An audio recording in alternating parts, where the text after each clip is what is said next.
মানুষ হিসাবে বড় অদ্ভুত জাতি এবং অকৃতজ্ঞ। কখনোই আমরা কোনো কিছুর কৃতজ্ঞতা প্রকাশ করি না। যে আল্লাহ আমাদেরকে সৃষ্টি করে এই পৃথিবীতে পাঠালেন, তাকেই আমরা পৃথিবীতে আসার পরে ভুলে যাই। আর আপনি কি করে ভাবলেন আপনি সামান্য উপকার করে তার প্রতিদান পাবেন? এটাই হলো মানুষের স্বভাব।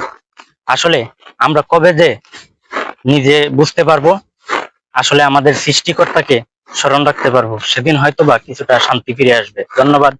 সবাই ভালো থাকবেন। আর ভালো লাগলে ভিডিওটা শেয়ার করে পাশে থাকবেন। আল্লাহ হাফেজ। মানুষ হিসাবে বড় অদ্ভুত জাতি এবং অকৃতজ্ঞ। কখনোই আমরা কোনো কিছুর কৃতজ্ঞতা প্রকাশ করি না। যে আল্লাহ আমাদেরকে সৃষ্টি করে এই পৃথিবীতে পাঠালেন, তাকেই আমরা পৃথিবীতে আসার পরে ভুলে যাই। আর আপনি কি করে ভাবলেন আপনি সামান্য উপকার করে তার প্রতিদান পাবেন? এটাই হলো মানুষের স্বভাব। আসলে আমরা কবে যে নিজে বুঝতে পারবো, আসলে আমাদের সৃষ্টিকর্তাকে স্মরণ রাখতে পারবো, সেদিন হয়তো বা কিছুটা শান্তি ফিরে আসবে। ধন্যবাদ। সবাই ভালো থাকবেন।